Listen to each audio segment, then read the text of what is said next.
यहाँ पर इतना अच्छा कार्यक्रम का आयोजन किया बहन अंजू ने। ये पूरा गांव इसके लिए बधाई का पात्र है।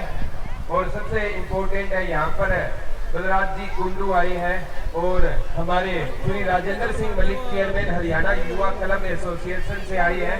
इन्होंने बहुत अच्छी बात कही कि हम है ना मतलब अच्छे लेबोरेटरी को कुछ ऐसी मशीनें प्रोवाइड करेंगे जिससे वो इस गांव की सेवा कर पाए। तो सर के लिए जोरदार तालियां हो जाए राजेंद्र जी के लिए। और अंजू बहन ने जो घूंघट के विरुद्ध एक मुहिम शुरू की है ना, ये बहुत अच्छी मुहिम है। मैं भी एक टीचर के नाते ना क्लास में एक दिन पूछने लग गया मेरे बच्चों से कि पर्दा होनी चाहिए या नहीं होनी चाहिए। पीछे से एक लड़की ने कहा गुरुजी होनी चाहिए। मैंने एक ही बात कही उसको कि नजर तेरी बुरी और पर्दा वो क्यों करे। नजर तेरी बुरी है तो नेत्रदान कर देना, किसने मना किया है। तो पर्दा बिल्कुल भी नहीं होनी चाहिए। और सबसे इम्पोर्टेंट है कि हमारे हरियाणा में जब रिश्ते देखने की बात आती है तो हमारे घर के पापा रिश्ता देखने के लिए जाते हैं अपने लड़के के लिए। और वहां पर जब है ना वो बेटी चाय लेकर आती है ना और बाद में चली जाती है तो पापा कहते हैं एक बार बेटी को दोबारा बुलाओ। बोला अभी तो आई थी बेटी, दोबारा क्यों देखना चाहते हो। बोला बुलाकर देखना चाहता हूँ कहीं गूंगी ना हो। और वहां पर पूरी अच्छी तरह से डिटेल ली जाती है। और बाद में वही लड़की बिहाने के बाद घर आती है ना, वही पापा कहता है इसको घूंघट डालना चाहिए।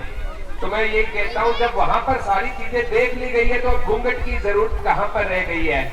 तो ये पर्दा बिल्कुल भी नहीं होनी चाहिए। और इसको ना दूर कौन कर सकता है, हमारी युवा शक्ति इसको दूर कर सकती है, एजुकेशन इसको दूर कर सकती है। गांव का एक एग्जांपल लेता हूँ, अगर एक पढ़ी लिखी बहू है और एक अनपढ़ है तो उसकी सास कहेगी उस एजुकेटेड को भाई उसको घूंघट की कोई जरूरत नहीं है क्योंकि वो तो मास्क नहीं लगी हुई है। और दूसरी जो अनपढ़ है उसको कहेगी आप घूंघट है निकालो। तो पर्दा कर सकती है। और हमारे यहाँ लड़कियों के साथ रियल में भेदभाव होता है, चाहे आप मानो चाहे ना मानो। और इस भेदभाव की शुरुआत हमारे घर से होती है। क्यों होती है, मैं अपना खुद का एक एग्जांपल लेता हूँ। एक मेरी बहन है और मेरी बहन जब भी घर से कॉलेज के लिए स्टडी के लिए निकलती थी ना, मम्मी एक ही बात कहती थी बेटा सीधा कॉलेज से घर आना, रास्ते में किसी लड़के से बात मत करना। लेकिन मेरे को कभी मेरी मम्मी ने ये नहीं सिखाया कि बेटा तू लड़कियों के पीछे कभी गेड़ी मत मारना, बाइक लेकर मत घूमना। तो भेदभाव की शुरुआत हमारे कहाँ से होती है, घर से होती है। और आज की मैं माताओं से एक रिक्वेस्ट करना चाहता हूँ कि अपनी लड़कियों को उतनी आजादी दीजिए जितने आप लड़कों को आजादी देते हो।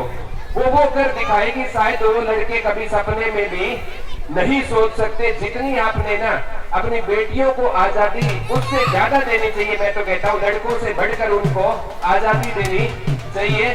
और जब भी है ना एक ही बात आपसे कहना चाहता हूँ, एक इतिहासकार कहा करते थे मेरी हर उंगली उस उंगली से जलती है, मेरी हर उंगली उस उंगली से जलती है जिस उंगली को पकड़कर मेरी बेटी चलती है, जिस उंगली को पकड़कर मेरी बेटी चलती है। तो बेटियों को आप आजादी दीजिए। और यहाँ पर इतना अच्छा कार्यक्रम हुआ, यहाँ पर हमारी मातृ शक्तियाँ ज्यादा आई हुई है। तो एक बार हमारी माताओं और बहनों के लिए जोरदार तालियां हो जाए। इन्होंने आज दिखा दिया है कि बहन अंजू जो काम कर रही है वो कितना काबिले तारीफ है। और दूसरी ओर यहाँ पर अजय ने जो फ्री लेबोरेटरी की मुहिम शुरू की है तो अजय भी बहुत बधाई का पात्र है। अजय भाई के लिए भी जोरदार तालियां हो जाए।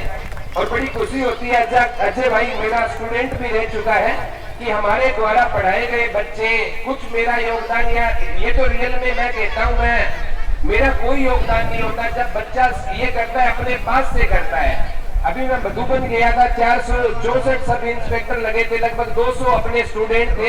वहां जाकर उन्होंने कहा कि गुरुजी आपकी बदौलत लगे। मैंने एक ही बात कही, अगर मेरी बदौलत लगते तो मेरे घर में मेरी बहन सब इंस्पेक्टर होती, मेरे पड़ोसी सब इंस्पेक्टर होते। बच्चा लगता अपनी मेहनत की बदौलत है।